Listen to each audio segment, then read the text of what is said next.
with that. That's it. Good evening, ladies and gentlemen. Nice to see you all. First of all, I must apologise. I'm struggling with a cold for a little bit. And, I've had no sympathy whatsoever from the two ladies I've sat between.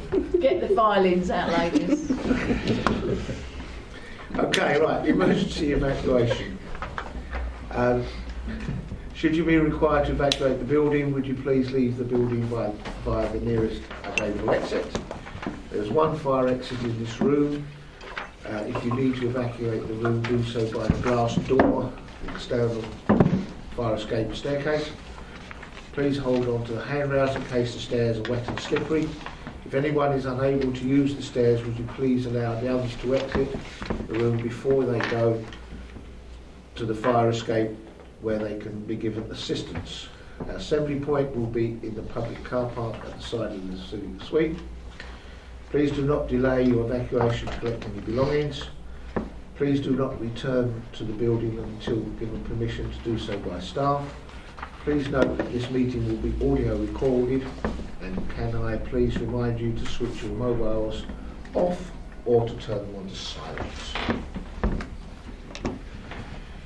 Okay, apologies first, I don't think we have any, do we? Non-members attending, Councillor Shaw. Minutes of the meeting held on the 4th of September. We'll take a copy of those. Are you happy I sign them as a true record? Okay, thank you. Declarations of interest. Okay, just to remind you, if anything comes up, please shout so at the time. Matters referred to the executive and reports from other committees. There are none. Okay, just before we go on to the main item, a couple of main items, can I remind members that there are parts of both reports that are P&C. We do have members of the public here. If you wish to discuss those, we will have to go into P&C to discuss those parts of the report. So please be aware of that. Okay, the first item is item 6, the Beagle event. Simon, I think you're going to do the introduction and go from there. Thank you, Chair. I sat in this room observing the meeting on the 10th of July. Little did I know that a few months later I would actually be back here as the portfolio holder talking on the project. But I am grateful to colleagues on the 10th of July for their representations, because I have to say that at that time I was a little concerned at the projected costs, and I didn't have a clear view of the vision of what the Beagle event looked like. We turned the clock on 2 or 3 months, and here I am with a paper which has been prepared by the Strategic Director and her team, which provides much better focus of the event, where it fits in within the Discover 2020 initiative within both Rochford and within Essex, and indeed the national agenda, because there's all sorts of things that are happening which are national themes for 2020. And for me, as a document, it provides real clarity and focus on what I believe now is exciting events that should bring the heritage and the traditions of Rochford into focus and really promote tourism, culture and heritage, and the rich tapestry of our history which Rochford has got to offer as part of the theme of the Discover 2020 project.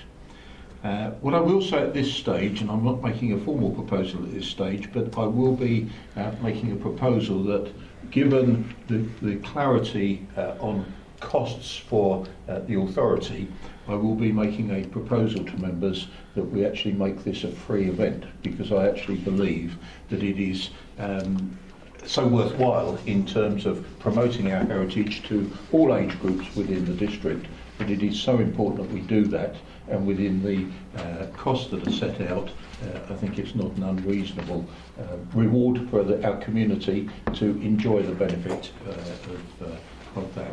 So without further ado, I will pass over to the Strategic Director to set out in detail what the paper covers.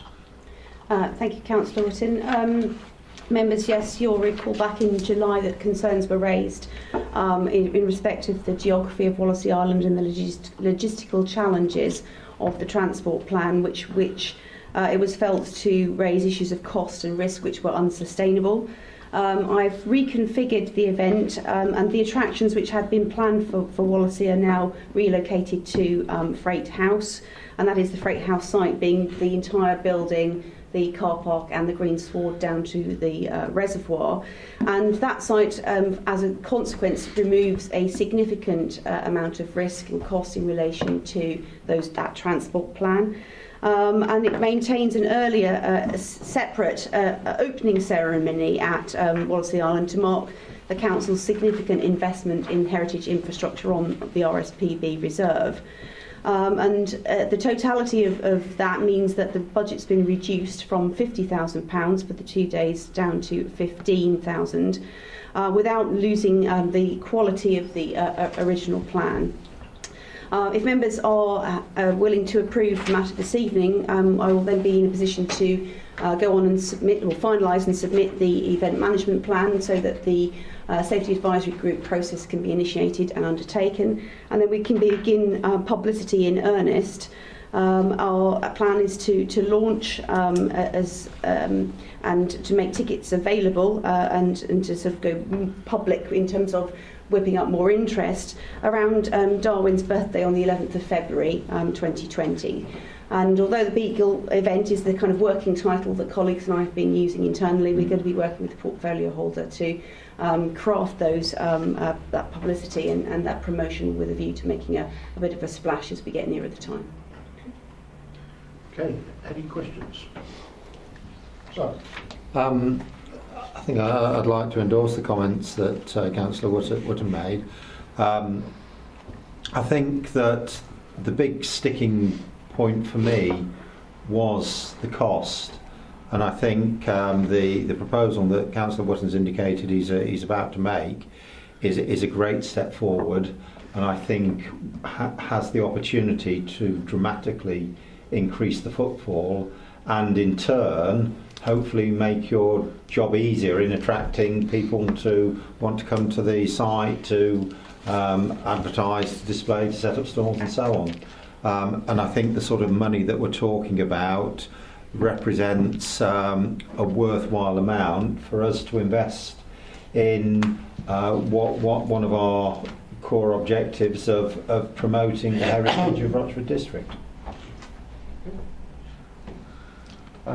Yeah, again, I agree with Simon. I think it's a good idea, and if we can make it completely free to the public, it'd be great. Actually, I would say is we keep going in the Beagle event. It's a much bigger scope than the Beagle event. I think it gets confusing when people see the paperwork Beagle event. They just think it's the Beagle. I think we should refer to it more as the 2020. Yes, I think that in terms of as I say, the Beagle event is a kind of working title for the purposes of managing it internally. In terms of external publicity, certainly I'll be working with Councillor Wootton to come up with a more inclusive title. Thank you, Councillor Anthony. Councillor Ward. Thank you very much.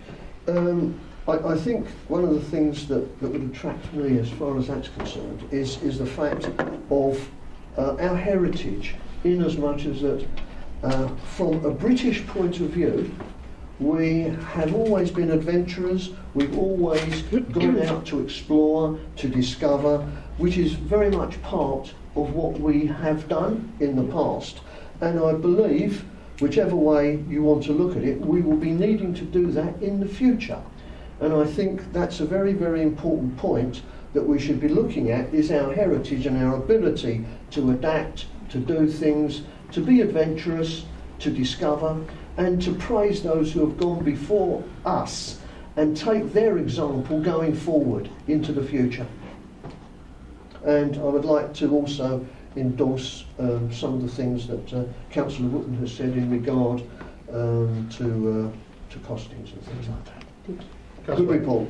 Councillor Wade. Yeah, thank you. I'd agree with the comments that have been made before. Certainly, living in the Rochford area, I think this is a fantastic event. But I support what Councillor Wootton said in terms of making this accessible to all families. Because what I'd hate to see happen is that families can't afford to actually attend an event like this, and I think it's the right thing to do actually to make it free to our residents. Yeah, I fully endorse what both Simon said. Actually, it's a great time. Look forward to seeing this come to fruition. Thank you. Okay, brilliant. Councillor Wharton, would you like to make your proposition, please? Thank you, Chair. Just before I do, can I make a special thanks to Strategic Director and her team who have put this revised paper together. Thank you for that. And if we can take the amendment to begin, and the amendment I would suggest is that the entrance to be free to the public to attend the Freight House for the Beagle event. May I say that the Beagle event may be a case, that it may be a case of changing it? Wasn't that something that we were just talking about, that we might not have the Beagle event? The name, yes. Yes, It's just a working name at this stage. Just to add a little bit of clarity to that, the focus for Rochford Council is around the Beagle event. It is actually part of the year Yes. of 2020 initiatives, which a lot of community groups, parish councils are buying into.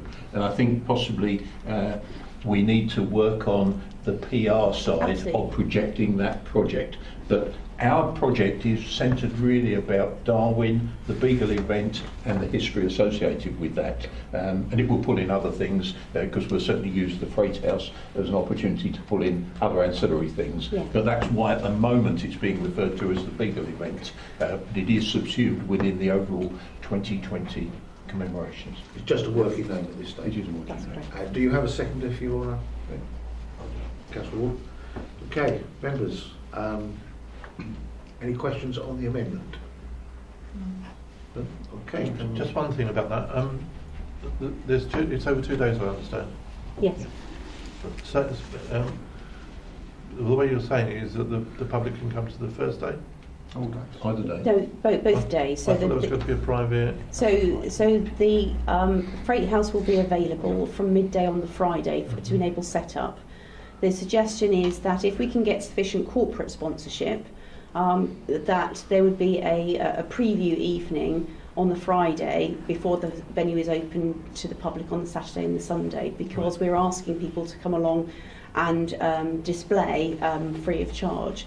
And for example, we would want to have press and VIPs at the preview evening. So for example, I have literally yesterday received an email from the great-great-great-grandson of Charles Darwin, who has a model of HMS Beagle, who is prepared to come and display that model and be present at the event. And we would want a private press event to enable sponsors and VIPs to have a preview of the exhibition before we open to the public. That's excellent, thank you. Okay. Thank you, sorry, Simon, thank you. Any more questions? Okay. First of all, can we take a vote on the amendment? Is everybody happy with the amendment? Yes. Okay, that's unanimous. And going back to the recommendations on page 6.1, item 1, is everybody happy that I take those en masse? Yeah. And everybody happy to accept those recommendations? Yes. Okay, that's all agreed. Thank you.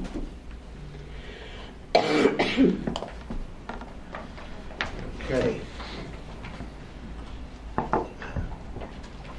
Item 7, which is a report on the disposal of land off of London Road, Rayleigh. Simon, you're again. Thank you, Chair. I have to say it's always rather nice to be a newly appointed portfolio holder, but actually be picking up on an issue which I know has been rolling around for some considerable time. And I don't in any way take the credit for the hard work that has happened in the background. But as you say, this is about disposal of land off of London Road, Rayleigh. I think at this stage I will ask the Managing Director to talk us through the paper, and I do have a few comments to make following that presentation, and take it from there. Sure. So thank you, Councillor Wooten. Yeah, I mean the council owns a piece of land that runs from London Road to the location of Rayleigh Sports and Social Club. that piece of land has been part of a planning application that was granted or resolved to be granted by the council way back in February 2018. The principal access to the development of 100 houses on the site called Timber Grove was intended in that application to be accessed through the council's land. The council has been involved in extensive negotiations with the landowners in order to try and reach a conclusion about the value of that land. Unfortunately, those negotiations were not concluded, and in the meantime, the prospective purchaser of the land, Sanctuary Housing Association, indicated that they would be willing to negotiate with the council to deal with the access as part of their overall acquisition of the site for development. So the report that is before the executive this evening now seeks to bring to a conclusion those negotiations. There is a detailed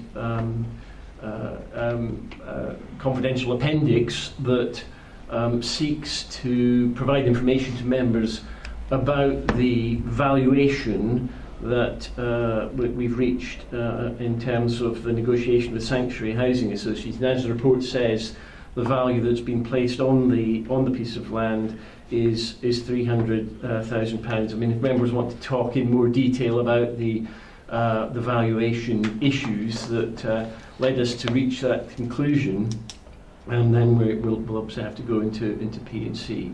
But otherwise, the report is that, or the recommendation is that the freehold interest is disposed of at the value of £300,000 to Sanctuary Housing Association. Okay. Councillor Wood. Thank you, Chair. In terms of adding to what the Managing Director has said, obviously I've had previous discussions with officers on this, and I do, although it is actually within the report, I would like to bring out at this meeting that the agreement to sell this piece of land has nothing to do with any other Section 106 agreements, which may be subsequently agreed. And the other condition that I've asked to make sure remains on this piece of land is that, and it is alluded to in here, but very strong legal clauses are put in to ensure that Rochford District Council, the utilities and any successive users of that piece of land have full rights of way, because obviously we have interests in the sports club and the surrounding area, and I would certainly want that recorded. Thank you, Chair. Councillor Morgan. Thank you. Well, I'd like to commend the officers for the due diligence and work they've done over this last 20 months. It's been a very difficult negotiation, and I would like to thank them for coming up with something that we can actually use, that we can take as a recommendation going forward. And as I say, I would like to thank them for the hard work they've put in over, this last 20 months, and going through all the very difficult negotiations that need to go through and all the legal wrangles that had to come, and we've come to this point, and I'm glad to see this point. I'm also glad to be able to see the residents in Fitzroy House being able to get their new property and being able to move. I think that's the most important factor in this whole saga, in as much as that these very vulnerable people will be able to be moved into a new premises very, very quickly, and so the whole process can come to an end satisfactorily, I think, for everybody. Thank you. Councillor Smith. Without needing to take us into P&C, just for the record, I'd just like to stress the contents of paragraph 3.6 that just state that the council has sought an independent opinion of its value, from our valuers as to the value. I just think that needs to be said nice and clearly. Okay. Anybody else? Okay, we have a recommendation on page 7.1 at 1.1, and I'll read it out. To agree to the disposal of the freehold interest of the land edged in red on the attached plan, for the value of £300,000 to Sanctuary Housing. Is everybody in agreement to that? Agreed. Agreed. Thank you, members. That brings the meeting to an end. Thank you, Chairman. 1950. Thank you very much indeed. Could I ask the exec members just to stay behind